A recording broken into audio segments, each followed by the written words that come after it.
여러분 안녕하세요. 벤츠바로 임재입니다. 오늘도 W202 C200을 준비했습니다. 자, 이제 우리가 이 W202를 찍고 나면은 자, 생각을 해보면 베이비 메르세데스 W201 있죠. 저희도 영상 이제 202, 203 있죠. 204 있죠. 205도 있어요. 아, 드디어 C클래스들을 다 이제 시리즈를 완전히 완성할 수 있게 됐어요. 그동안 그러고 보니까 W202만 딱 빠졌었군요. W202는 1993년, 그러니까 W201 이후로 93년에 데뷔해서 2000년까지 생산이 됐는데, 이렇게 생각해 보면은 저는 W201은 이름이 190이잖아요. 그러니까 C클래스라는 이름을 처음으로 썼어요. 그리고 이 당시로서는 메르세데스 벤츠 중에서는 제일 작은 차였는데, 이게 말이 돼? 그죠? 지금은 A 클래스, B 클래스도 있는데 이때는 없었단 말이에요. A 클래스가 98년도쯤에 나오니까 이게 정말 가장 작은 벤츠였는데, 지금 무슨 말인지 좀 의아하다. 내가 생각하면서 좀 이상하긴 하죠. 예. 근데 모양은 많은 분들이 그런 말씀을 지금도 하세요. 이게 진짜 벤츠인데. 예, 왜냐하면 우리가 알고 있는 벤츠의 모습이죠. 벤츠 그러면은 어떤 모습이죠? 예, 그냥 특별한 기교가 없이 무성의한 듯한 직선들로 이루어진, 그러면서도 제법 멋있다. 이게 이 디자인이 W124, W126, W140 이렇게 쭉 계승돼서 오는 연관이 있는 디자인이에요. 그러다가 이게 W202에서 탁 단절이 되고 W203부터는 완전히 달라지죠. 그게 좋아진 건지 나빠진 건지는 알 수 없어요, 사실. 근데 저는 개인적으로는 서로 각 장단점이 있어요. 지금 딱 봐도 여기 여러분 보시면은 약간 좀 하사히 있는 그대로 말하면 좀 짤퉁한 면은 없잖아 있는데, 그래도 그 덕분에 여기 승객실이 딱 벌써 그냥 봐도 커 보여요, 되게. 차를 한번 살펴보기 전에 이거 라이트가 유리인가요? 예, 플라스틱 같이. 왜냐면 제가 왜 두드리겠어요. 이거 W203 이후로 나온 벤츠들이 어떻게 됩니까? 나중에 눈이 누래져요. 그래가지고 그나마 요즘은 중국에서 여기 투명한 커버만 따라 나와가지고 커버만 바꿀 수 있는데, 플라스틱 눈 누래지는 거 이거 자기 차가 돼보면 이게 무슨 말인지 알아요. 해결이 안 돼. 그러고 보니까 동시대의 E클래스는 동시대라고 할 수는 없죠. 이거는 C클래스이긴 한데 W124, 그러니까 E클래스인 W124의 어떤 디자인을 많이 계승했어요. 그런데도 W124는 지금 인기가 좋아가지고 되게 비싼데 얘는 왜 안 비싸지? 그러면 지금이 바로 이 차를 사야 될 때가 라는 뜻일 수도 있어요. 보네트를 열어보면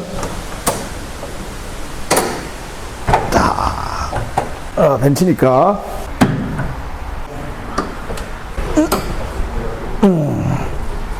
자, 이 벤츠 전통이죠. 190도 그랬지만은. 자, 엔진음을 살펴볼까요?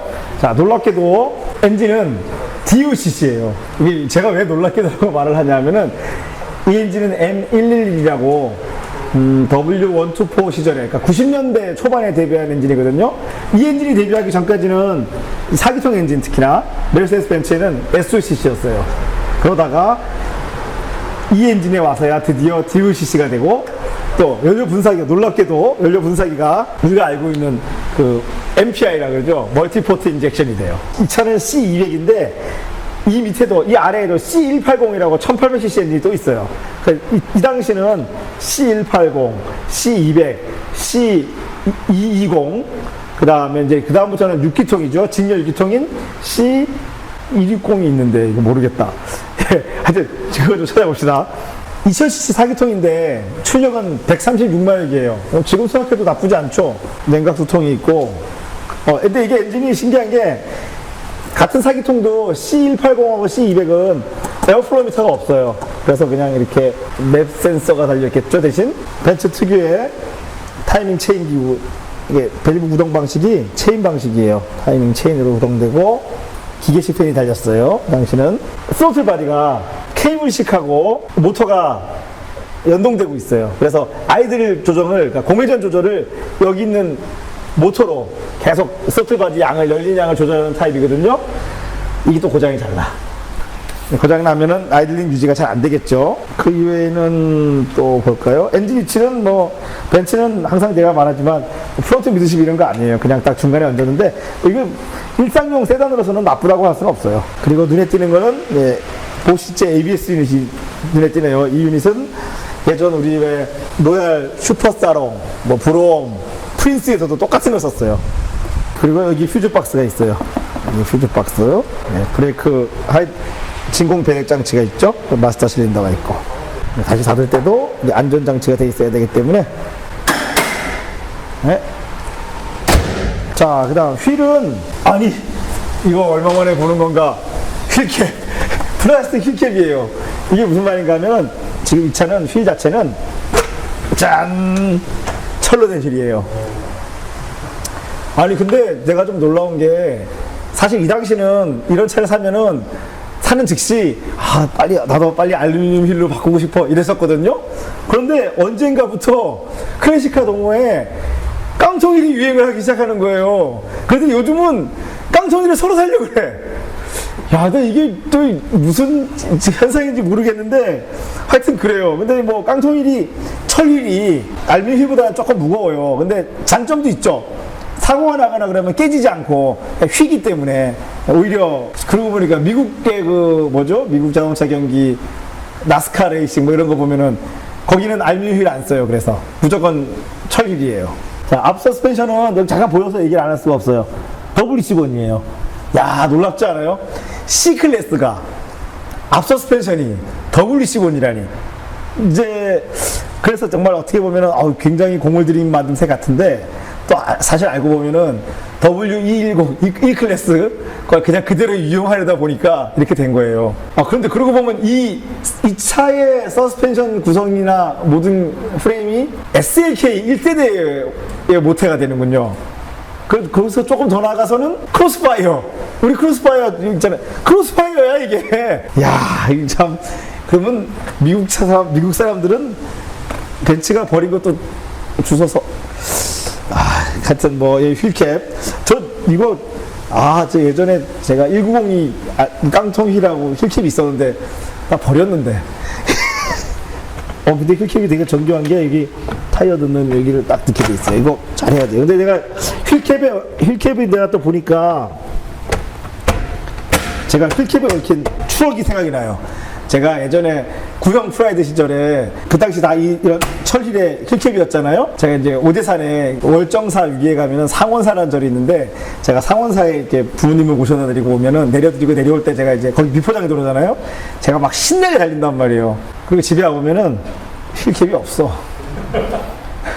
얼마나 달리는지 알겠죠? 자, 그 다음, 그리고 이제 외관은 지금 차가 연식이 무색할 정도로 지금 차가 깨끗해요. W124까지만 해도 사이드미러가 한쪽은 크고 한쪽은 작았단 말이죠. 근데 이건 안 그랬어요. 그래서 맨날 그것 때문에, 너 왜 사이드미러를 똑같은 거 안 꼈냐고 소리 들었는데, 이제 이거 안 했네, 그래서. 뒷서스펜션은, 그러고 보면, 5링크. 그러니까 W201이랑 똑같아요. W201, W124랑 정말 똑같은데, 이게 무슨 얘기인가 하면은, 이 차의 서스펜션 링크가 고장나면 쌍용에 가서 체험할 걸 사면 된다는 뜻이에요. 자, 이 방식은 W203까지 그냥 그대로 정말 변경 없이 그대로 이어져요. 그러다가 W204에 가서 알루미늄을 좀 더 많이 사용한 링크로 변경이 됩니다. 그리고 이제 링크 피봇 위치나 이런 게 조금 개선이 돼요. 생각해 보시면은 이게 W201 그러니까 1982년도에 5링크 드링크 서스펜션이 등장한 거거든요. 여러분 지금 상상이 되세요? 지금 2020년이면 거의 40년 전에 데뷔한 서스펜션이 지금도 약간의 변형으로 쓰이고 있고 심지어는 다른 자동차 회사들은 아직도 이에 육박하는 서스펜션 구조를 사용하지 못하고 있을 정도면 도대체 메르세데스 벤츠는 이 당시에 메르세데스 벤츠가 갖는 그 위상은 어느 정도였단 말입니까? 뒷모습은 조금 호불호가 갈려요. 어떤 분들은 왜 이렇게 각이 졌냐 이런 분도 계시고 또 어떤 분은 역시 각진계 벤츠다. 아니 어떻게 이렇게 갈릴 수가 있지? 라고 하는데 저는 개인적으로는 못났다고 생각해요. 뒤에 딱 보면은 못났잖아요. 이게 아름답지는 않잖아. 그래도 나름 고급차라고 범퍼에 지금 크롬띠가 들어간 거 보이시나요? 이야, 참 진짜 이거 내가 좀 아이러니한 게 깡통 휠에 크롬 장식이라 이게 지금 말이 되나요? 지금은 상상도 할 수 없는 일이죠. 근데 저기 테일램프는 되게 못다가리 없는 것 같아요. 사실 자기 딴에는 전통이라고 했는데 썩 그렇게 멋있지는 않죠? 실내를 보기 전에 갑자기 생각났다. 그러고 보니까 앞선 스펜션이 지금 이게 WC1이라고 했잖아요.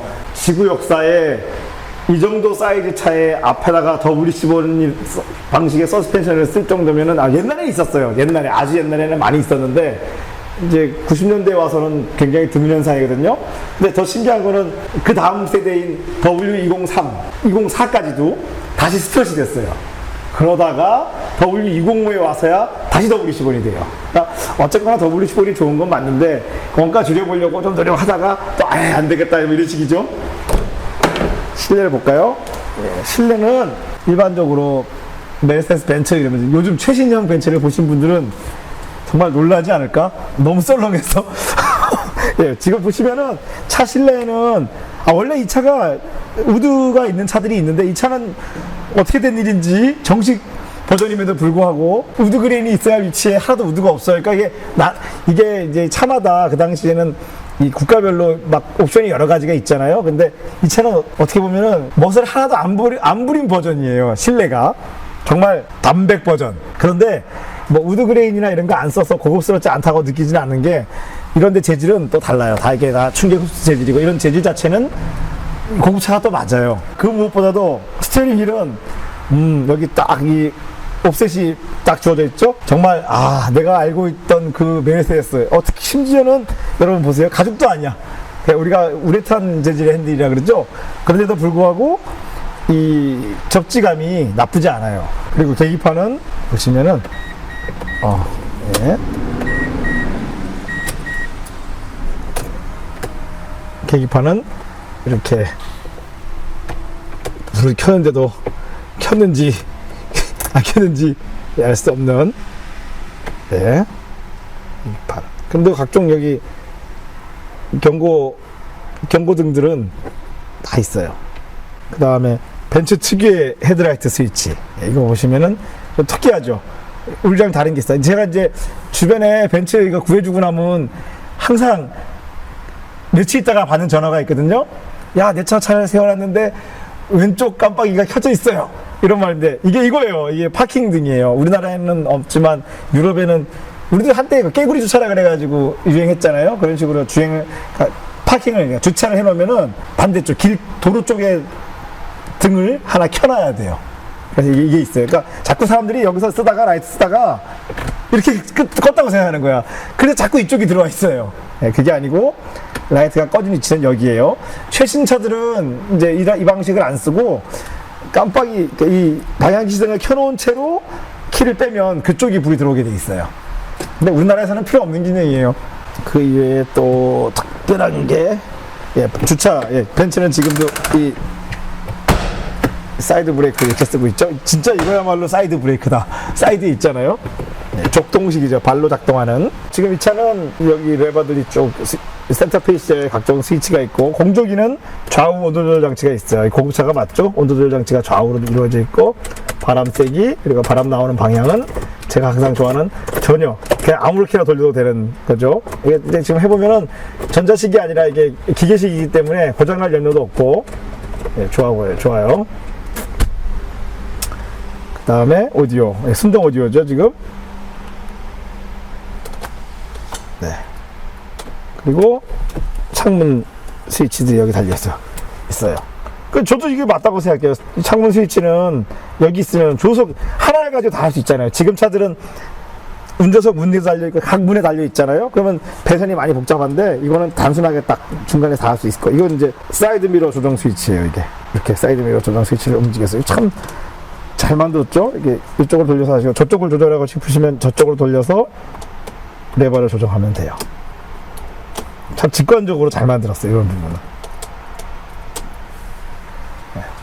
그래서 우리가 벤츠라 그러면은 사람들이 너무 고급차라고 했기 때문에 막 실내도 막 고급스럽기를 기대하는데, 그런 점에서는 조금 실망스러우실 수도 있는데, 제가 볼 때는 이때는 벤츠가 그렇다고 이 당시가 고급차가 아니었냐? 그건 아니에요. 일단 고급차인데, 그러니까 이런 거지.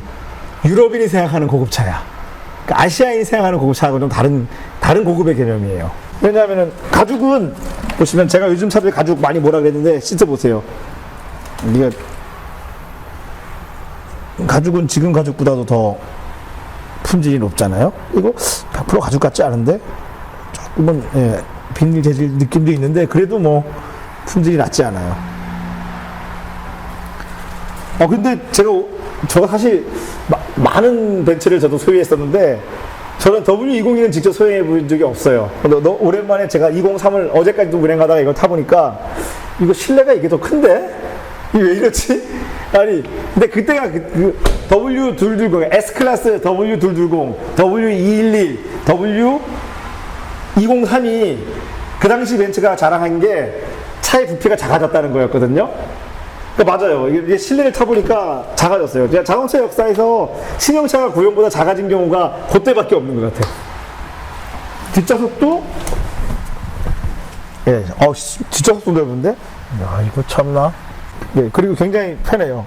등받이 각도도 그렇고 예, 여기 보시면은 이 벤츠 타면 있죠. 여기 보시면은 자, 여기 지금 없는데 원래 이 구급상자 지혈하고 이러는 거 있어요. 밴드 이런 게 들어있는 통이에요 원래. 포르쉐하고 벤츠는 저게 다 들어있더라고. 여기도 특별히 멋을 부리진 않았지만 다 이렇게 부딪혔을 때 아프지 않은 재질로 다 돼 있어요. 그러니까 이런 게 고급인데 여기는 이렇게 헝겊도 돼 있고 굉장히 고급스럽죠? 이 당시에가 유럽차는 뭐라 그랬죠? 안에서 열어주는 거 없습니다. 무조건 밖에서 여는 거예요. 유럽인은 무조건 트렁크는 밖에서 여는 거고 아시아인은 무조건 트렁크는 안에서 열어주는 거예요. 그러니까 밖에서 열면 안 된다고 생각을 해요. 아시아의 차들은. 그렇죠. 도난 문제가 있어서 그러는데 유럽에는 도둑이 없나? 예, 트렁크입니다. 트렁크는 굉장히 커요. 자, 스페어 타이어 지금 빼버렸군요. 예, 배터리는 여기 장착되어 있고요. 자, 이 차에 그리고 뒷시트가 여기 있죠? 예. 잠깐만요. 오디오도 보면, 스피커가 뒷선반에, 요즘은 뒷선반에 스피커가 잘 안 다는 추세인데, 이때만 해도 여기 뒷선반에 지금 스피커들이 쫙 달려있어요. 트렁크도 더 큰데, 이게? 203보다, 그러니까 이게 지금 차가 각이 졌잖아요. 그러다 보니까, 이런데 공간이 더 커요, 지금. 그리고, 요즘 벤츠들은 여기에 뭐 전장계가 많이 달려있어요. 여기 뭐 휴즈 박스라든지 이렇게 달려있는데 이때는 그게 없어가지고 더 넓은데요. 그리고 트렁크는 굉장히 많이 제껴지죠. 머리를 부딪힐 일이 없어요. 야, 근데 옛날 차는 옛날 차다. 이거 보니까 옛날 차다. 이게 뭐지? 이게 라디오 틀면은 쫙 자동으로 올라왔다가 쫙 내려가는 안테나 자리예요. 요새 안테나는 다 뒷유리에 열선하고 같이 들어가 있어서 이제 이런 거 볼 수 없어요. 요즘 차들은. 가만있어 봐. 이게 지금 95년식이니까 몇 년 된 거예요? 그러면은 26살. 자, 내가 26년 된 차라고 하니까 갑자기 이게 생각났어요. 제가 한 15년 전쯤인가 20년, 한 2000년대 초반이었던 걸로 생각하는데 그때 국내에 뭐가 있었냐면은 자동차 10년 타기 운동이라는 게 있었어요. 그거 기억하시는 분도 계시죠? 그게 뭐냐면은 그 당시 이제 우리가 통계를 내봤더니 사람들이 차를 사서 신차를 사서 차를 뭐 교체하는 주기가 그 당시로는 6년에서 7년이래요. 그래서 너무 아깝다. 자동차라는 물건을 너무 짧게 쓰는 게 아니냐라고 해서 그 당시에 자동차 10년 타기 운동이라는 거를 벌이신 분들이 계셨는데 지금 들어보면 그럼 자동차 10년밖에 안 타려고?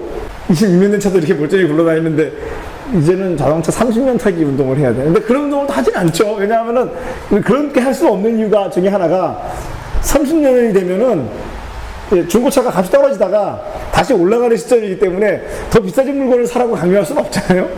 참 이거 애매하네. 어쨌거나 하여튼 그런 우리 자동차 역사에 그런 적도 있었어요.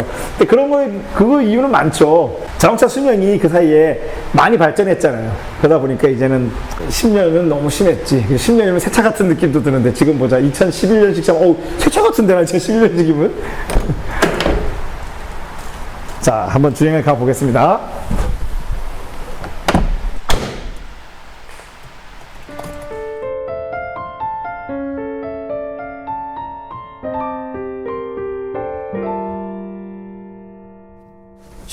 가볼까요? 자, 먼저 넘어갑니다. 이거 안 들어가. 이게 키가 넣을 게 아니라 이럴 거 아니죠? 그런데 조심해야 되는 게 W210하고 W202가 키박스 고장이 많아요. 그래서 키 실린더 잘 고장 나거든요. 예. 그때랑 비슷한 증상이야. 지금 불안해. 넣고 예. 살짝 뽑아야 돼. 뽑아야 돼. 아, 키를 그러면은 다시 깎아야 돼요. 네. 예. 잘 못 깎았어요, 키를. 근데 이 키가 깎아러 가보면 잘 못 깎아요. 생긴 게 다르잖아, 그죠? 오리지널 키 뭉치는 갖고 있어요, 제가 집에. 아, 그래요? 네. 네, 그러면 키를 한 대여섯 개는 깎아서 그 중에서 제일 좋은 거를 골라 쓰는 걸로. 아, 이 뒤에서 지금 소리 나네. 예, 나 이거 뭔지 알아요. 이게 뭐죠? 진공 펌프 소리예요. 이 차는 도어락 있죠. 네. 도어락이 진공식이잖아요. 네. 그래서 항상 진공 펌프가 뒤에 의자 아래에 있거든요. 진공을 딱 어느 정도 유지하고 있어야 되는데 지금 이 차가 어딘가 진공이 새요. 그래서 그 진공을 없어져 소실된 만큼을 채우는 거예요. 이렇게 빈번하게 작동하면 좀 있으면 저 진공 펌프 망가져요. 근데 요즘은 저게 뭐 중국제들이 나와가지고 좀 싼데 제가 예전에 원투포나 1901을 가지고 있을 때는 저 펌프가 50만 원씩 했어요, 정품이. 제가 갈았던 그 슬픈 기억이 또 나네요. 잠깐만, 이게 16만 5천 킬로 주행했는데 하체는 16,000킬로 산 차 같은데? 야, 어제까지도 제가 집에서 W203을 타고 다녔잖아요. 그러니까 이게 정말 벤츠의 신형구형의 차이는 내가 진짜 확실하게 말해줄 수 있을 것 같아. 바디 강성이 의외로 크게 낮지 않아요. 이 앞쪽 WC1이 확실히 차이 나네요. 좀 그러니까 철로 된 링크를 쓰긴 했지만 그래도 WC1 특유의 그 안락함이 있어요. 충격 흡수력이. 이게 236하고 246 사이에 딱 출시. 그렇죠. 예, 236.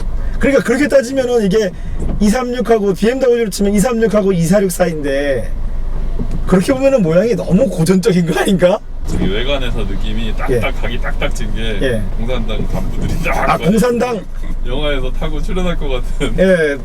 그래요? 이런 느낌이네. 저도 그런 얘기를 많이 하는데 공교롭게도 우리가 아까 그 얘기를 했잖아요. 그래요? 예.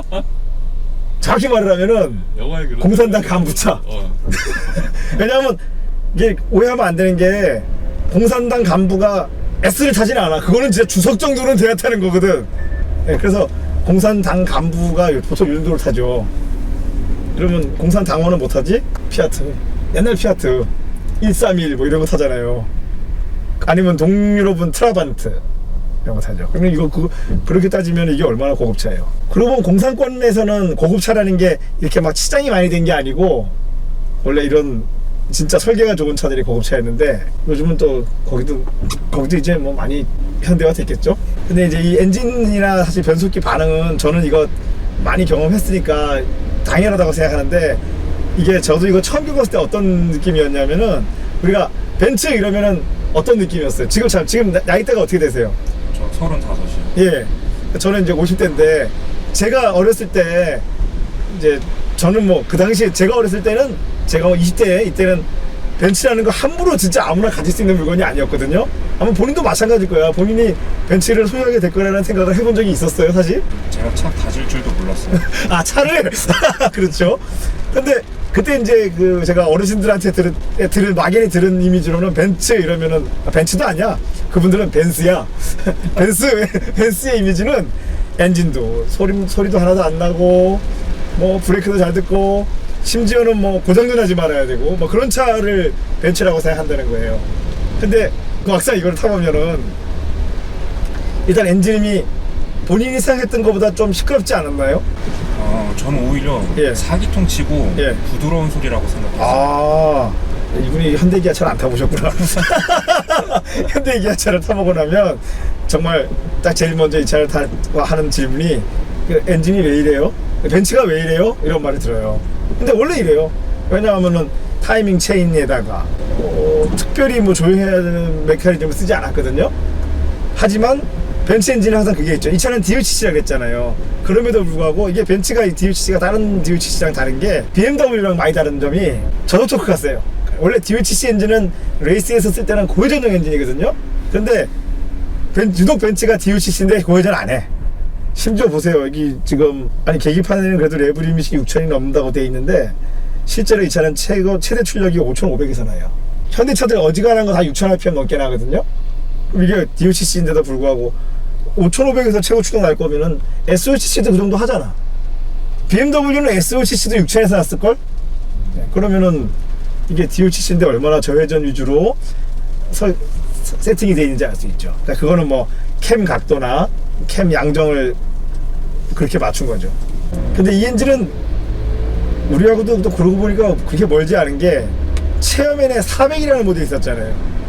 체어맨 400이 이 엔진이에요.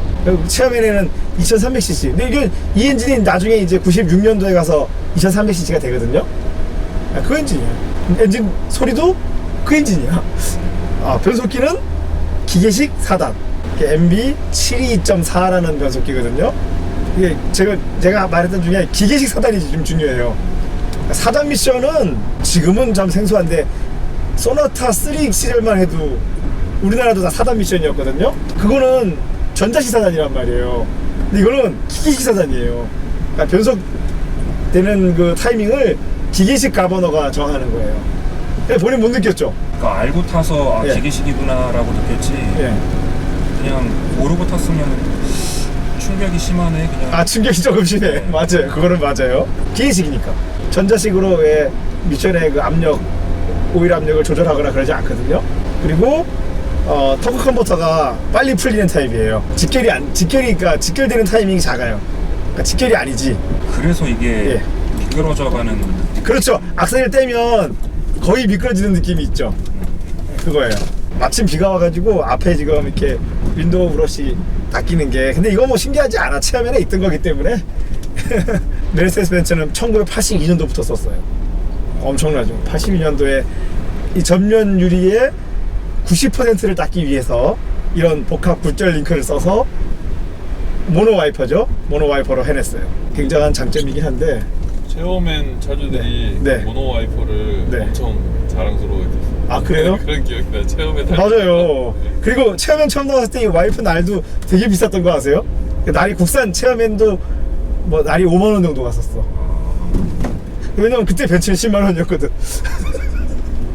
웃긴 게 제가 와이퍼를 에어로 와이퍼를 샀는데 이게 일반 차들하고 준비 상태가 반대로 가 있잖아요. 그렇죠. 그러면 공기정을 0에어로인데? 그렇군요. 이거는 사실 그냥 자기께 딱 맞아, 그죠? 그렇게 따지면. 그런데 이게 이제 장점을 얘기했잖아. 단점도 있어. 이게 링크가 이렇게 좌우로만 움직이는 게 아니라 들어왔다 나갔다 하는 구조로 돼 있잖아요. 이게 자주 사용하지 않는 차들이 거기가 부식해서 쩔어 붙은 차가 있어요. 그러면은 이제 모터도 타고 그러거든요. 제가 얼마 전에 이거를 메르세데스 벤츠에 물어봤더니 부품값이 180만 원. 걱정하지 말아요. 체어맨이 있잖아, 우리한테는. 체어맨도 한 50만 원, 5, 60만 원 가요. 이제 슬슬 겁이 나기 시작하죠. 이 차는 언제 구입하셨어요? 산지 한 2주 정도. 2주? 네. 그러면 아직 이 차에 대해서 잘 모를 때군요. 그러니까 이제 뭐 요새는 그래도 구글링을 해가지고 자료를 찾아보셨죠. 그 이후에 정말 지금 이 차를 진짜 제대로 체험해보지 못한 상태잖아요. 이제 앞으로 타시다 보면은 이제 수리비에 조금 놀랄 때가 있을 수도 있어요. 그럼 아직 정비는 안 하신 거예요? 다른 정비는? 네, 지금 얼라이 보고 타이어만 교체하고 나머지 되게 잘 하신 거. 그렇죠. 잘 사셨는데? 얼마에 샀다고 했죠? 510만 원이요. 싼데? 잘 샀어요. 하체 느낌이 되게 좋아요. 바디도 되게 짱짱하고. 댐퍼는 지금 순정보다 좀 지나치게 딱딱한 게 아닌가라는 생각이 들어요. 지금 댐퍼가 조금 바뀐 것 같아요. 그거 우리가 좀 이따 시간이 되면 한번 떠서 확인해 봅시다. 근데 좀 의아한 거는 제가 이 W20이 여러 대 타봤거든요. 근데 이 차만큼 실내가 저렴이 버전은 내가 지금 처음 봐요. 적어도 여기 우드이 들어갔는데 이거 전경은 다 이랬나? 나 헷갈려요, 저도. 근데 생각해보면 우리가 고급이라 그래서 무조건 치장을 많이 해야 되는 건 아니잖아요. 기본적인 재질이 좋아야지 고급인 거니까 이것도 나름대로는 고급차는 틀림이 없는데. 며칠 전에도 국산차 신차들 보러 갔는데 왜 갔어요? 이 차 있는데 왜 갔어요? 그냥 구경이요. 구경. 예.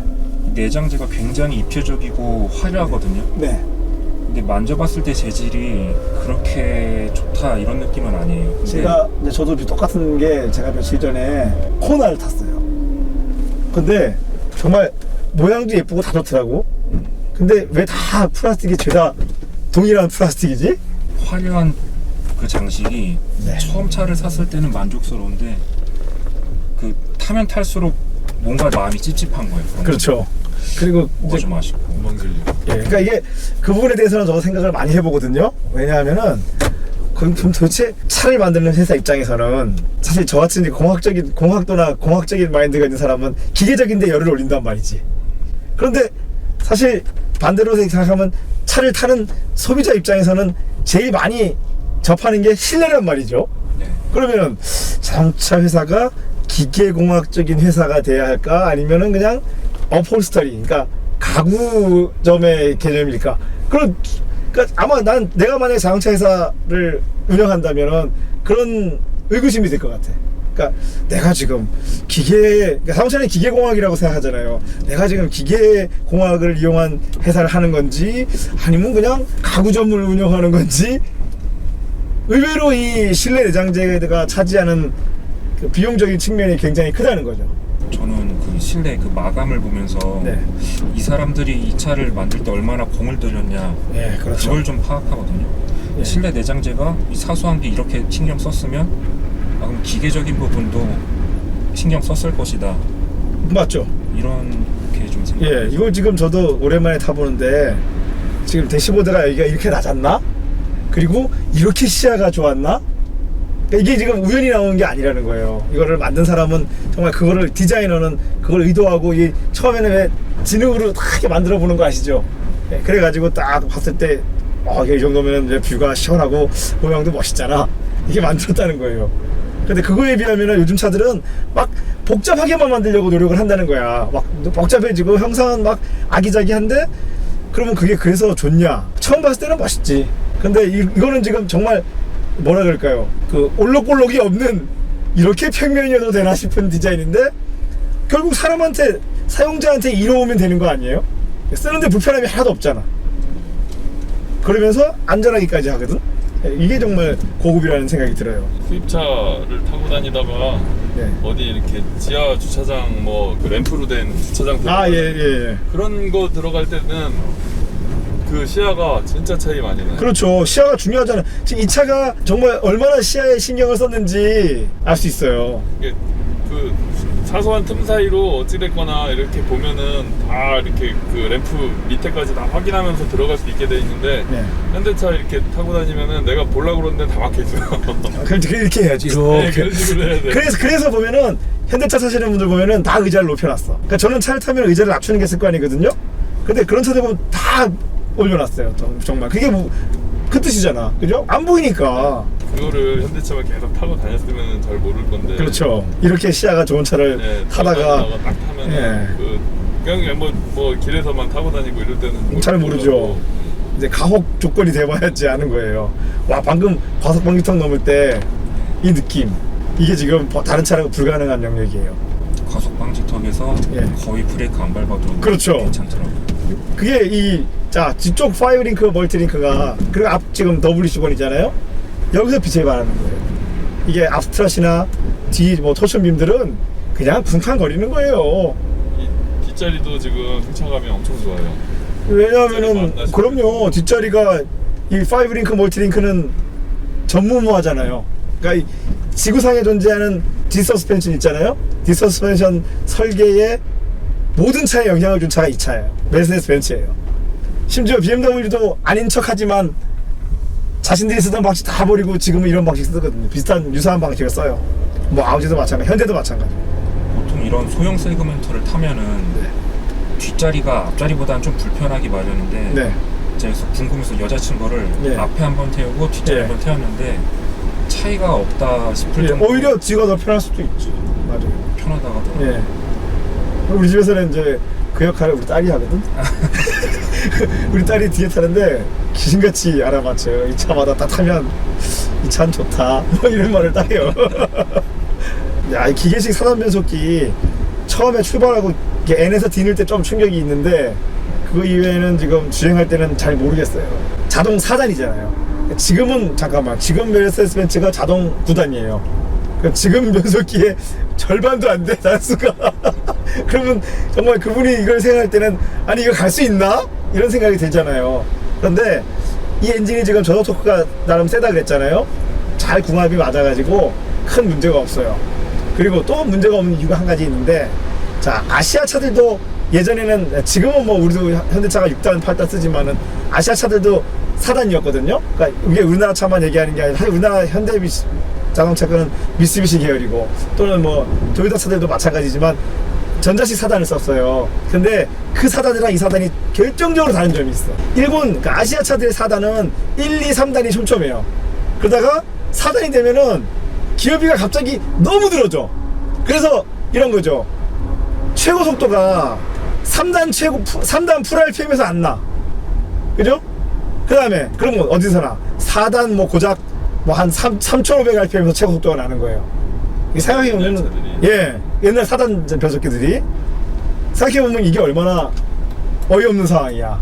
그런데 이 당시에 유럽제 4단들, 예를 들어서 벤츠도 그렇고 ZF, BMW도 마찬가지고 유럽제 4단 변속기들은 거짓말처럼 4단 풀 RPM에서 딱 최고 속도가 나게 설정이 돼 있어요. 이게 뭐예요? 동력을 다 쓰겠다는 얘기잖아요. 자, 그러다 보니까 최고단에서 아시아 차들보다 회전수가 높죠. 그러다 보니까 또 그 당시 아시아 차만 타다가 이 독일 차를 타면은 받는 질문이 딱 정해져 있어요. 이거 왜 고속도로에서 엔진 브레이크가 이렇게 세요? 이런 말을 들어요. 근데 이게 제대로 만든 거거든? 엔진 브레이크가 걸려야지 발 브레이크를 들였을 거 아니에요. 근데 이 기계식 변속기, 그 변속 메커니즘을 한번 뜯어보잖아요? 사실 전자식보다 더 잘 만든 것 같기도 해. 이게 기계식으로 원심력으로 이게 벌어졌다 하면서 입력축 속도하고 출력축 속도 다 체크해가지고 변속 타이밍을 정하는 거예요. 기계식 가버너가. 이게 생각해보면 전자식은 그냥 컴퓨터가 속도 측정해가지고 스로틀 궤도에 맞춰서 조건 맞춰서 하면 되지만 이거는 더 어렵잖아요. 그러니까 이거야말로 정말 기계식 자동 변속기야말로 기계공학의 정수인데 개뿔이지 없어 이런 거. 이게 스티어링 휠이 벤츠 이때만 해도 벤츠 특유의 큼지막해가지고 직경이 크잖아요 지금. 딱 벤츠 같아. 근데 그건 없어요. BMW 같이 일이할 맛은 없어. 약간 유격이 있는데 그렇다 그래서 이때만 해도 그런 얘기가 많았어요. 벤츠 이러면은 그게 무슨 젊은 사람이 탈 차야, 할배차지, 이런 이미지가 있는데 그렇지 않아요. 이거 가지고 산길 가보잖아요. 움직임 되게 좋아요. 바디는 튼튼하죠. 전반적인 세팅이 좋아가지고 오히려 그 미끄럼 방지 장치가 없어도 충분히 컨트롤이 가능하거든요. 그러면은 스티어링 릭은 그 리서큘레이팅 볼 타입. 이 당시가 저도 지금 근데 지금 조작 느낌은 이 차를 지금 정확히 살펴보지 않았는데 지금 조작 느낌만 봐서는 리서큘레이팅 볼 같아. 레전드 피니언이 아니에요 지금. 그걸 한번 확인해 봅시다. 이따가 어차피 잘 올려서. 브레이크 페달 필링은 기가 막힌 거 아시죠? 네. 예, 이게 요즘 차들 같이 그러니까 사실은 아시아 차들이 예전에 굉장히 예민했었는데 지금은 독일 차들도 예민해졌어요. 근데 이거는 좀 그렇지 않아요. 정말 딱 발로만큼 내가 ABS를 작동시킬 수 있을 정도의 브레이크예요. 예민하지 않고 다소 무딘 듯한데 이래야만 눈길에서 ABS가 작동 안 시킬 정도로 미세한 브레이킹을 할 수 있거든요. 기가 막혀요. 벤츠를 친구들 운전시켜 보면은 예. 앞차고 거리를 많이 뛰고 가요. 브레이크 안 듣는 것 같다 그러죠. 초반이 담력이 없으니까. 네. 얼마나 지금 현대인들이 브레이크 페달에 발을 대자마자 작동하는 거에 익숙해 있다는 얘기예요. 사실 브레이크 페달은 조금 꺼지고 작동하는 거거든. 이게 이 당시에는 이게 제일 작은 벤츠였는데 지금은 뭐 A, B, 뭐 GL, A, GL, B 이렇게 많잖아요. 그러면 사실 벤츠가 이거 만들 때만 해도 벤츠가 이런 짓을 하냐 이런 얘기를 들었거든요. 그러니까 벤츠가 뭐 이런 짓을 하냐, 치사하게 S클래스나 팔아먹지 그랬는데 지금 벤츠는 그거보다 더한 짓을 해야 되잖아. 살아남으려면. 이 차가 연비도 되게 좋은 거 아시죠? 이제 2주 타보셨으니까 연비 대충 파악하셨을 텐데 네. 이게 장거리 가면 연비가 되게 좋아요. 신의 연비도 이게 요 엔진부터 갑자기 연비가 되게 좋아졌어요. 그러니까 이게 이 배기량이 동시대로서는 다른 차들하고 비교가 되지 않을 정도로 연비가 좋았던 엔진이 이 엔진이에요. 이게 제가 알기로는 약간 희박연소 개념이 들어가 있어요. 그래서 이게 DU7C인데 이게 이상하다. 원래 이 당시 DU7C라 그러면은 진짜 레이스카나 쓰는 고해 전용 엔진이었거든요. 근데 벤츠가 DU7C를 희박연소에 써먹었어. 근데 독일 차들이 그런 거죠. 이게 일본 회사였으면 자기들이 이런 기술을 집어넣었다는 걸 막 광고하잖아. 근데 독일 사람들은 그런 말 안 해. 그냥 팔아. 근데 BMW가 조금 광고하나요? 그런 식으로 조금. 근데 그래도 뭐 차 뒤에 붙이고 다니지 않잖아요. 우리 알고 있죠? 예전에는 현대차는 DU7C 처음 나왔을 때 차 뒤에 다 DU7C 붙였어요. 그런 식으로 어떤 새로운 기술이 들어가면 막 그거를 뒤에다가 엠블렘으로 막 옆에다가 뒤에다가 막 붙였거든? 지금 생각해보면 그거 얼마나 관종이야. 봉고차에 90마력 됐다고. 그렇죠. 90 PS 뭐 이런 거 치고 맞아요. 아 그러고 보니까 트럭은 얼마 전까지도 그랬네. 트럭들은 출력을 이렇게 밖에 붙이고 다녔어요. 그러고 보니까. 이 스위치들도 지금 보시면은 이게 별거 아닌 것 같지만 이 스위치들이 작동하는 이 깊이가 굉장히 절도감이 있어요. 그리고 이미 헤드레스트 제껴주는 스위치도 있잖아요. 그리고 203에도 있어요. 204부터 없어졌어. 그러니까 이게 벤츠도 예전부터 타보면은 이 전통을 쭉 지켜오다가 없어진 것도 있고 새로 추가된 것도 있고 하거든요. 212를 타봤을 때 그 네. 버튼 조작감하고 네. 레버 조작감 뭐 네. 이런 느낌들이 일체화된 게 좋았는데 네. 이 차도 이 차 나름대로의 그 느낌들이 통일돼 있어요. 그럼요. 그러니까 제가 항상 얘기하잖아요. 벤츠는 언제 벤츠를 타도 딱 움직여보자마자 맞아. 지금 내가 벤츠를 타고 있어 라는 느낌이 있어요.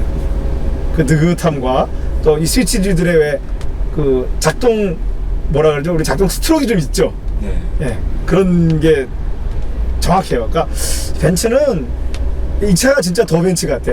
오랜만에 타보니까 이 211보다도 이게 진짜 더 벤츠 같은 느낌이 들거든요. 근데 이제 요즘 사람의 시각으로 보면은 이게 너무 옛날 차 같은 느낌은 들겠지만은 그래도 이게 진짜 독일인이 하고 싶었던 어떤 만들고 싶었던 자동차라는 느낌이 들어요. 이러다가 W203은 사실 이제 벤츠가 한번 크게 어려움을 겪고 나서 판매에 좀 신경을 썼거든요. 그래서 막 현대인이 원하는 거를 막 해줬다고. 근데 이때만 해도 별로 안 해줬잖아요. 너무 자기 만들고 싶은 대로 만들었어. 왜냐면 90년대에 이 계기판 이거 말이 돼요? 바탕에서 빛이 나오는 게 아니라 뒤에서 비치는 거잖아. 이게 말이 되냐고. 이런 게 어딨냐고. 그러고 보니까 이게 마지막이네. 이 계기판은 이 차가 마지막이네요. 이거를 2000년도까지 썼으니까. 근데 그게 현대적이라는 게 무엇일까라는 고민을 자꾸 하게 해요. 제 느낌이 이래요. 이거는 선풍기 만들던 시절. 예. 그리고 뭐 2000년대 중반은 이제 에어컨 만들던 예. 시절. 그냥 뭐 기술 발전에 따라서 그냥. 그러니까 이게 제가 볼 때는 기술 발전이 아니라 소유자의 요구, 그러니까 시대의 요구. 시대의 요구. 그러니까 이 차까지는 시대의 요구를 못 따라간 차. 그러니까 벤츠 엔지니어가 자기 생각대로 만든 차. W220, W211, W203은 시대의 요구에 발맞춘 차. 그런 느낌이 들어요. 그래서 나중에 그래서 이게 공산당 같구나. 맞잖아요. 자본주의 시장이라야지 소비자의 요구를 맞추지. 공산주의 국가에서 소비자의 요구를 맞출 이유가 없잖아요.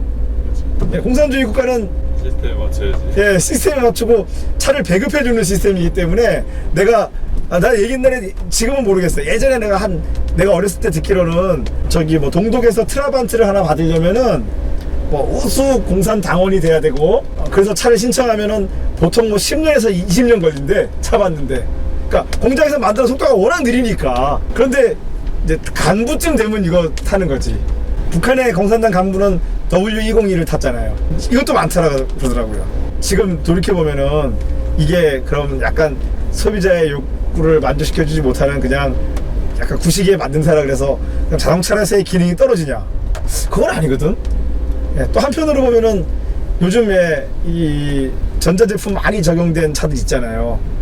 그 차들보다 더 길게 봐서는 이 차가 더 오래 살아남을 것 같은 느낌이 들어요. 그 차들은 전자제품 고장나서 나중에 내버릴 때 이거는 고장날 게 없잖아요. 그런 장점이 있죠. 그래서 공산국가들의 자동차들의 장점이 있지. 모델 변경을 수십 년간 안 해서 부품이 수십 년께 다 맞죠. 뭐 테일램프 깨지면은 한 가지밖에 없대 거기는. 우리는 같은 차에도 뭐 페이스리프트 이전 이후 뭐 많잖아요. 그게 또 장점이 된다는 거죠. 나 같은 사람한테는 사실 그게 장점으로 받아들여지거든요. 근데 어떤 사람한테는 그게 단점이겠지. 세상이 우리 세상은 지금 너무 빨리 바뀌잖아요. 막 이 변화가 빠른 게 미덕인 것 같은데 차도 사서 뭐 금방 실력 나오고 기아차가 그렇잖아요. 기아차 같은 경우 페이스리프트가 도대체 얼마나 자주 나오는지 누가 신형이고 누가 구형인지 난 K5가 어디까지가 신형 누가 더 신형이고 누가 더 구형인지도 모르겠더라고요 이제는. 저는 사실 이거 201을 소유해 본 적이 없다 그랬잖아요. 이게 왜 안 했냐면은 이걸 구입하려고도 했는데 의외로 그러니까 이 당시 차로서는 충돌 안전도가 나쁜 편은 아니에요. 그런데 현재의 기준에서 보면 자 A필러가 지금 딱 봐도 얇지 그죠? 그래서 이게 옵셋 충돌에 약하더라고. 안전도가 좀 떨어진 측면이 있었어요. 그래서 그거는 W203부터. 그래서 A필러가 이렇게 누워있는 이유가, 누워있고 두꺼운 이유가 다 결국은 충돌 안전도 때문이에요. 이렇게 자 헤드룸 넓고 여기 공간 넓잖아요. 근데 요즘 차들이 못하는 이유가 힘이 분산이 안 되잖아 지금. 그래서 그래요. 그래서 이거는 정면 박치기 안 하는 걸로. 현대차, 기아차가 그런 건 되게 중시하네. 예, 그렇죠. 거기가 그 현대 기아차도 2000년도 넘으면서부터 거기에 열을 올리기 시작했죠. 보고 싶은 자리를 다 막아놔서. 너무 불편해요. 정말 그 사각이 너무 많아가지고 특히나 이 꼬불꼬불한 산길 밤에 갈 때 계속 사람이 이렇게 움직여야 되잖아요. 이거는 적어도 그렇지 않아요. 정말 시야나만큼은 갑이다. 그래도 이게 고급차라는 게 당시로서는 작은 차잖아요. 그런데도 4륜 디스크 브레이크, 그 다음에 15인치 휠, 이런 게 지금 이 차가 고급차라는 거를 다 여실히 드러내고 있어요. 왜냐하면 브레이크 사이즈도 15인치 휠이 되어야만 수용이 되거든요. 요즘 세대 분들이 들으면 이게 뭔 소린가 할 거야. 무슨 15인치 휠 달아놓고 무슨 대용량 브레이크가 어쩌고 저쩌고 하는 거니까. 앞에 대시보드가 지금 오랜만에 보니까 이런 느낌이 들어. 정리정돈. 네, 단정하게. 그죠? 지금 내가 무슨 말인지 알겠죠? 네, 저도 지금 그러니까 이거에 비하면 요즘 차들이 정리가 안 됐어. 정신이 없어. 뭘 찾아야 되잖아 이렇게 그걸 하려면. 근데 이거는 정말 정리정돈이 잘 돼 있는 느낌이에요. 그래서 이제 이런 거를 좋아하고 이런 거에 이렇게 하는 사람들이 보면은 좀 싸늘하지. 그런 사람들이 좋아하는. 그래서 공산주의자가 좋아하는구나 이거를. 공산당 간부가 이걸 그냥 딱 택한 게 아니네 생각해보니까. 이게 가속할 때 엔진음이 보면은 이게 좀 이 가속할 때 엔진음이 사실은 솔직히 말하면 떳떳하고 말을 할 수가 없어요. 특히나 동시대의 BMW에 비하면 이거는 정말 쉐시야. 동시대 BMW 타시는 분 계시잖아 뒤에. 그죠? BMW는 어때요? 동시대 BMW는 사뿐하지, 뭔가 사뿐하게 막 막 들어가는. 살살 녹는 느낌이 있어요. 심지어 4기통짜리 엔진도 그렇단 말이죠. 근데 이거는 뭔가 지글지글거려. 근데 이게 원래 이래요. 고장난 게 아니고 진짜 원래 이래요. 이게 벤츠가 왜 이러나라는 소리가 또 나오잖아 지금. 그래서 이 당시에는 4기통짜리 벤츠가 인기가 없었어요. 6기통은 돼야지 엔진이 매끄럽잖아요. 근데 BMW는 심지어 4기통임에도 불구하고 평소에는 버들버들 하다가 밟을 때는 또 이렇게 힘찬 소리 왕 난단 말이에요. 근데 이거는 저 밟을게요.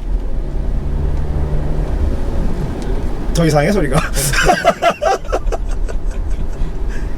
그리고 기계식 변속기가 내 발을 듣지를 않아. 지금쯤 다운시프트가 이루어졌어야 될 시간이었는데 안 해. 이 벤츠 기계식 사단의 특징이 뭐냐? 업시프트는 빨리 한다. 다운시프트는 진짜 마지못해서 한번 한다. 이게 벤츠 변속기인데 그러다 보니까 느긋한 주행이 되고 동승자들은 편하죠. 그러니까 이게 요즘 현대차도 엄밀히 말하면은 옛날 BMW 정도의 변속 로직을 가지고 있어요. 근데 이런 적극적인 변속 패턴은 무조건 BMW가 원조예요. 91년식 236 318i 4기통 자동 변속기를 타도 이 변속기하고는 비교도 안 될 정도로 역동적이에요. 실내 공간은 진짜 되게 넓어요. 지금 푸른구동 차 중에서 이 컴팩트 사이즈가 이렇게 넓어진다 싶어요. 제가 키도 큰 편인데 이제 181이고 근데 네. 앉은 키는 더 큰데 네.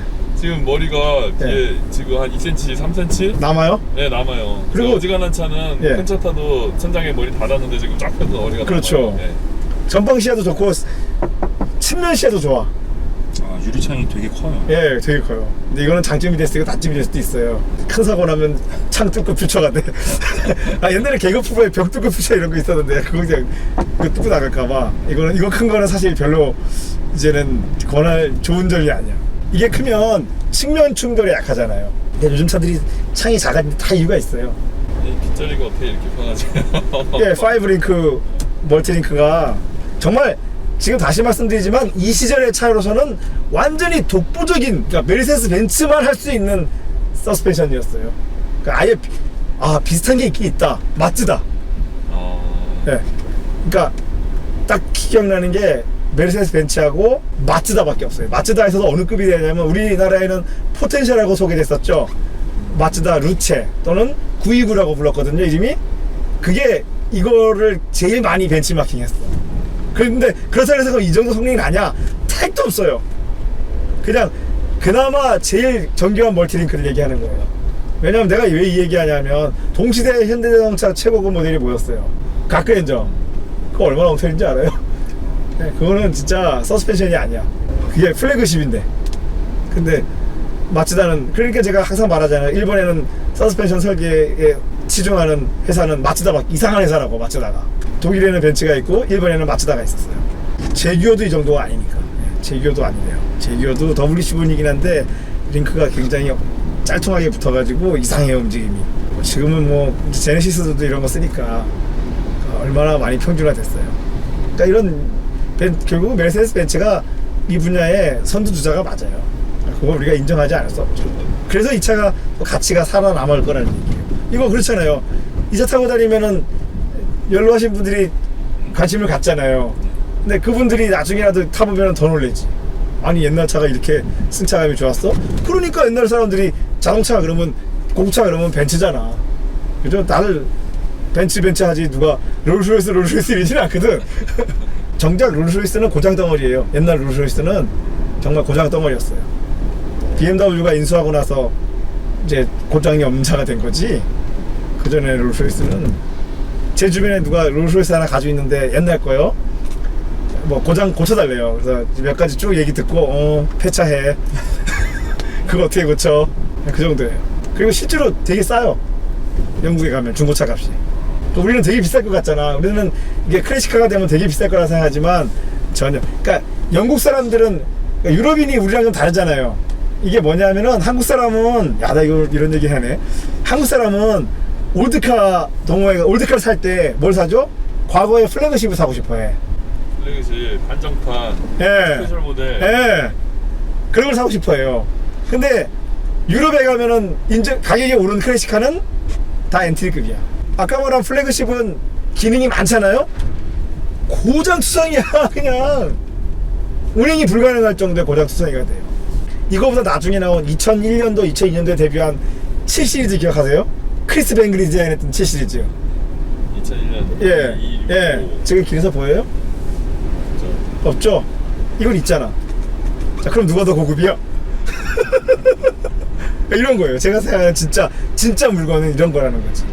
벤츠가 이걸 가지고 SLK도 만들고, 그 SLK 가지고 크로스파이어도 만들고, 형제가 얼마나 많은 거야, 이 차가 지금 그렇게 따지면은. 이게 이제 기계식 사단이 뒤에 넣고 정차 중에는 발진하는 힘이 너무 강해요, 지금.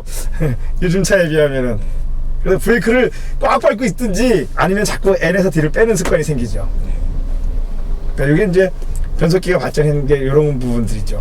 저 브레이크 밟고 있기 아파가지고 예. 왼발로 밟고 있을 때도 있어요. 그래서 막 떨면서 가끔가다 솔직히 얘기해. 나도 알아. 가끔가다 자기 발이 벌벌 떨면서 내가 왜 이러지? 이러면서 바로 이렇게 슬쩍 받고.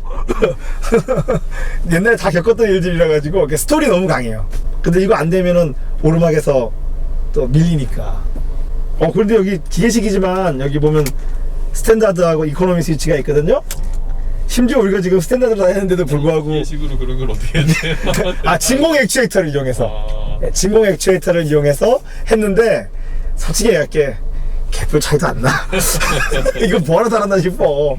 그러니까 아니 전자식이야 예. 뭐 예. 계속 포인트를 자기가 그냥 연동해가지고 지령을 내리는 거니까. 아니지만 기계식으로 그걸 예. 하다니.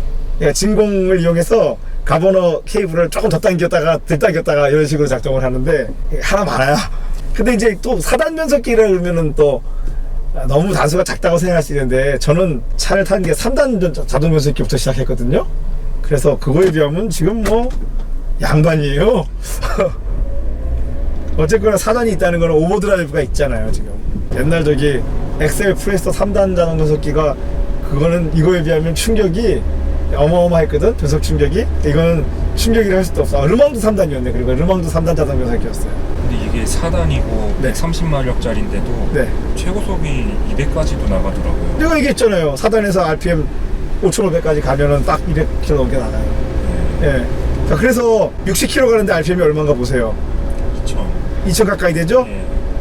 그러면 맞잖아요. 지금 65가 이제 2,000은 지금 슬립이 나서 그런 거고 슬립이 안 나면은 1,800에 65km잖아. 네. 그러면 곱하기 3 하면 딱딱 맞아 떨어지잖아요. 딱 맞잖아요. 제가 말한 대로. 그럼 제가 이제 최고속도를 많이 내봐. 옛날에는 요즘은 안 돼. 요즘은 그거 안 하는데 내가 옛날에는 폭주적이었거든. 그래서 고속도로 올라가면 그냥 무조건 나는 그냥 풀 RPM이야. 그냥 옛날에 90년대 얘기죠. 예, 그때는 뭐 지금처럼 뭐 단속 가속 카메라 이런 거 없었으니까 예, 그때는 이제 10,000원짜리만 몇 개 준비. 이거 뭐 해도 되나? 공소시효 예, 지났죠? 예, 10,000원짜리 몇 개만 준비하면은 예, 돼요. 근데 아니 제가 왜 이 얘기를 하냐 하면은 이제 갑자기 이 얘기하는 이유가 있어. 요새 고속도로라고 국도에 암행 단속이라 그래가지고 예, 일반 차로 속도 위반 단속하잖아요. 아니 언제 암행어사가 일반인을 조선시대 암행어사가 언제 일반인을 단속했어요? 그죠? 제가 그 10,000원짜리 받은 그분들을 단속해야지. 그게 암행 단속이 돼야 되는 거 아니야. 예, 그래서 내가 그 생각이 나는 거예요. 이거를 참나. 여러분 옛날에 그랬어요, 진짜로. 그러니까 벤츠가 이렇게 천천히 갈 때는 되게 힘없게 느껴져. 왜냐면 RPM을 워낙 낮겠으니까 회전수를. 근데 막상 달려보면 달려봤죠. 네. 힘 안 약해요. 아직 현역이라고. 그럼요, 네. 맞아요. 아니 지금 저는 뒤에서 계속 드는 생각이 차가 이 이상이 더 뭐가 필요해. 그렇죠, 그렇죠. 너무 쾌적하고 너무 공산당 마인드 아니야? 우리 지금 자본주의 사회에 살고 있는데. 저도 40대인데 예. 노인네 소리 좀 듣는데 예, 저는 뭐 늘 말하지만 저도 별명이 고등학생 때부터 노인이었거든요. 저는 변화가 싫어. 현대인들은 무조건 새로운 걸 원하니까. 그러니까 그게 문제예요. 새로워진 거는 맞는데 좋아졌냐고 말을 할 수 있냐는 거지. 그러니까 새로워진 거하고 좋아진 거를 우리가 자꾸 착각을 한단 말이에요. 우리가 그렇잖아요. 뭔가 새로워지면 처음에는 좋아진 것도 있다고 착각을 해버려. 근데 이게 좀 시간 지나보면 굳이 이게 뭐 좋아진 게 없는 것 같거든. 근데 그리고는 이미 늦었어. 돈 다 썼잖아. 이미 할부는 나가고 있을 뿐이고 그런 식이 되는데 이거는 그렇지 않아요. 그러니까 이 당시에도 이 차가 4,000만 원이었으니까 90년대에 4,000만 원이면 얼마나 비쌌어요. 말도 못하게 비싼 거잖아요. 아카디아 3,000만 원이라고. 아카디아보다 더 비쌌어요 이게. 그랬었어요. 예. 근데 아카디아는 지금 타보면은 제가 아카디아도 리뷰하고 싶은데 이제 멀쩡한 차를 못 구하고 있거든요. 아카디아는 지금 타보면은 천장이 꺼질 듯한 내가 왜 이렇게 답답하게 차를 타야 되지 이런 느낌인데 이건 지금 아니잖아. 이건 지금 얼마나 여유로워요 실내가. 이게 그러니까 물건이라는 게 인간한테 이로워야 되는 거 아니에요? 널리 인간을 이롭게 한다는 거 아니야. 이게 중요한 건데 그거는 왜 내가 그 툭 꺼져가는 천장에서 차를 타야 되는지 모르겠어. 뒤에는 뒷자리는 진짜 어지간한 고급차들도 요새 제가 천장에 안 닿는 차가 없는데 이 차는 깜짝 놀랐을 때 뒤가 뭐가 없나. 뒤에 고개 완전히 뒤로 젖혀도 네. 공간이 남아요. 제가 앉은 키가 어지간히 큰 편인데. 그렇죠. 자꾸 앉은 게 큰 거를. 그리고 계기판은 정말 이 1902에서부터 이어져온 그대로 폰트나 이게 바탕 베젤이 그대로예요. 거기에다가 현대식으로 저거만 바뀌었어요.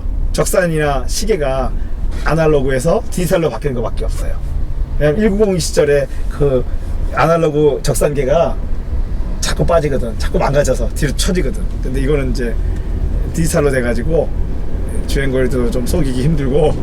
근데 시계가 디지털이 된 거는 조금 맥 빠진다. 그건 아날로그 시계가 더 멋진데. 그게 아쉽네요. 그렇죠. 왜냐하면 저는 그렇게 생각해요. 이 벤츠는 시계가 큼지막한 시계가 있거든요. 여기에 그게 핵심이야. 그냥 벤츠를 타는 사람은 약속에 철저철미한 사람. 그러니까 제가 그랬잖아요. 이 벤츠는 타면 탈수록 느끼는 게 변화에 둔감하고 그러면서 자기 자신과의 약속에 철저철미하며 자기 관리가 철저철미한 사람들이 타는 차. 그러니까 한편 우리가 그런 사람들을 완벽주의자라고 부르잖아요. 그런 사람들이 딱 선호하는 차야 이거는. 그래서 그 사람들이 보통 특징이 있죠. 차를 한번 사면 좀처럼 안 바꿔. 이 사람들이 뭐 한 10년은 기본으로 타고 정말 치명적인 고장이 나야 바꾼다는 거죠. 그런 사람들을 위한 차인데 K8부터도 이 구형을 타던 사람이 타도 전혀 위화감이 안 들게 돼 있잖아요. 그런 점이 벤츠의 장점이었는데 이제는 아니야. 지금 벤츠는 딱 타면은 늘 말하지만 그 실내 무드등이 내가 지금 룸사롱에 왔나? 이렇게 천박할 수가 있나? 라는 생각이 드는데 뭐 그건 제 생각일 뿐이고 다른 많은 오너들을 만나보면 그것 때문에 샀다는 분이 많아요. 저는 그 눈으로 보이는 화려함에 속았다고 생각해요. 그게. 아 그렇죠. 네. 몸으로 느끼는 고급스러움이 또 따로 있거든요. 그렇죠. 그러니까 그거는 우리가 이 리뷰로 말로 전달할 수가 없죠. 그게 참 어려운 점이에요. 그 아까 겉으로 화려한 거는 뭐 이건 이렇고요 보여줄 수 있잖아. 근데 이거는 자기가 직접 근데 문제가 있어. 이것도 못 느끼는 사람이 있어요. 맞아요. 아무리 우리가 이게 고급스다고 얘기를 해봐야.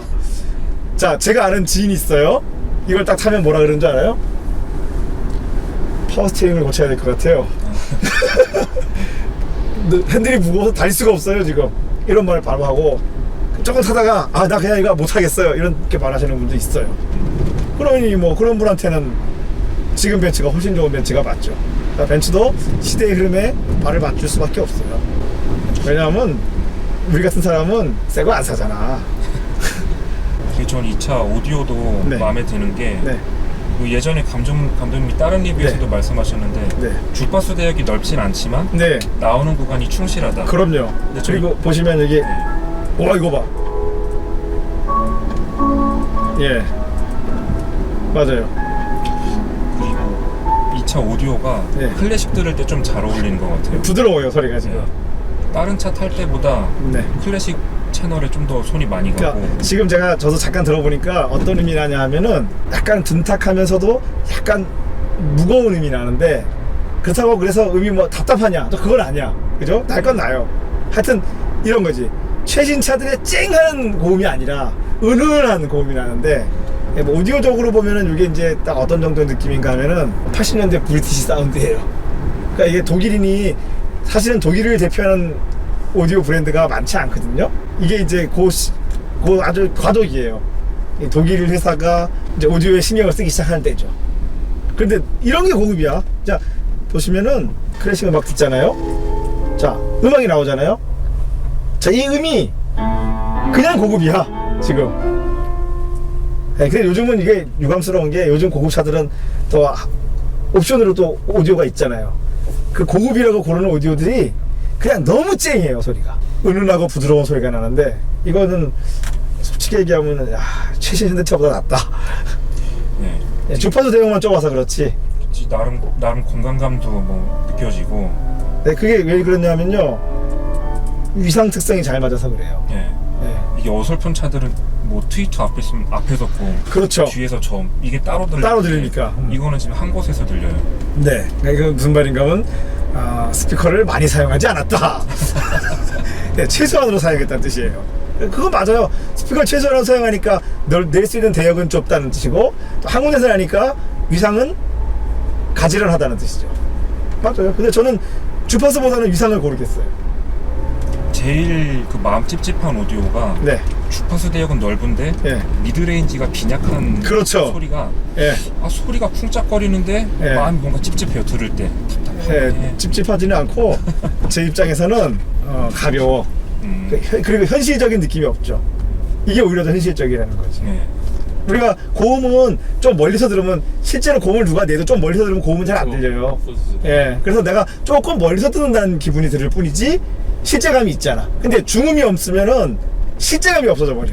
기타리스트한테 기타에서 귀를 대고 듣진 않잖아. 이게 그런 셈이죠. 그러니까 그거는 지나치게 강조가 된 거지 진짜 음이 아니라는 거예요. 그런 점에서는 이게 지금 굉장히 오디오조차도 이거 지금 운이 좋은 거예요. 원래 이 이전에는 유럽에서 오디오를 안 끼워서 왔어요. 한국에 와서 알파인으로 장착을 시켜줬거든요, 헤드유닛을. 근데 요때부터 독일에서 벤츠 백커예요. 이거는 백커 오디오가 장착돼서 온 거예요. 그래서 이렇게 음이 더 밸런스가 맞을 수 있는 거죠. 헤드유닛만 난데없이 바꾸면 밸런스가 맞아질 수가 없잖아요. 오디오는 W203하고는 차이가 많이 난다. 203은 많이 좋아졌는데 그냥 광통신 반신으로 바뀌었으니까 그때부터는. 근데 그래도 아무리 그래도 차 오디오는 별로 신경 안 써요 저는. 왜냐하면은 차에 뭐 오디오 좋다 그러잖아요. 그래 봐야 집에서 노래 듣고 나오면은 맥이 팍 빠져. 집에 너무 좋은 기능. 아 그런가요? 예, 근데 나만 그런 줄 알았는데 어제 우리 딸이 그러더라고요. 차에서 노래 딱 듣는데 이게 전에는 이 차 소리가 되게 좋은 줄 알았는데 이거 왜 이렇지? 그러니까 우리 딸은 나하고 같이 노래 듣는 게 아니라 자기 방에서 내가 저쪽에서 노래 듣는 걸 이렇게 반대편에서 들었잖아요. 그런데도 불구하고 차이가 많이 난대. 근데 이 차는 딱 타면 할배 운전을 하게 만드네. 아 맞아요. 이 특징이 운전을 되게 천천히 하게 만들어요. 그쵸. 차가. 예, BMW가 극과 극이에요. 네. 예, BMW는 이거예요. 가다가 난 천천히 가고 싶었거든. 난데없이 기아가 뚝 떨어지면서 왜인가? 와 이거 뭐지? 사람을 더 밝게 만드는 차가 있고 예, 더 조심하게 운전하고 싶어 그렇죠. 하게 만드는 차가 있어요. 그러면 결국 그래서 벤츠가 BMW보다 보험료가 작게 나온다 그러더라고. 사고율이 낮아서. 하지만 한번 박으면 수리비가 엄청나요. 특히나 옛날 차가 더 나와요. 천장만 보니까 지금 이렇게 엠보싱을 한번 새로 했는데 이거는 어쩔 수 없어요. 천장이 처지니까. 저도 이제 천장 쳐져서 이거 순정 촬영해주세요 그랬거든요. 그랬더니까 왜 이게 보기 싫게 이거 했더니 이래야 안 쳐진대. 그냥 이렇게 그냥 붙이는 거는 떨어져서 단추가 있어야만 안 떨어진다 그러더라고요. 그래서 저는 이제 다음에 제 차도 천장이 쳐지면은 저는 그냥 순정 사가지고 돈이 얼마나 들든지 간에 제치를 하려고. 나 이게 싫거든. 이게 왜냐면은 80년, 70년대, 80년대에 동네에 있는 그 무슨 술집 같은 느낌이 들어가지고 이게 아이들링에서 진동음 이런 것도 요즘 차 대비로는 굉장히 큰 거예요. 벤츠는 되게 어려울 것 같아. 사람들의 기대가 너무 커가지고 아이들링 진동음이 크면 뭐라 그래요? 또 할 말을 뻔해. 벤츠가 왜 이래? 또 이거예요. 벤츠는 결국 이건데 왜 모범생 있잖아요. 학교에서 공부 잘하는 모범생이 뭐 조금만 잘못하면은 넌 모범생이 왜 이래? 이러잖아요. 그닥 그 꼴이야 이게 지금. 특히 그 아시아 사람들이 네. 그 정숙성에 대해 더 굉장히 민감하죠. 민감한 것 같아요. 네, 맞아요.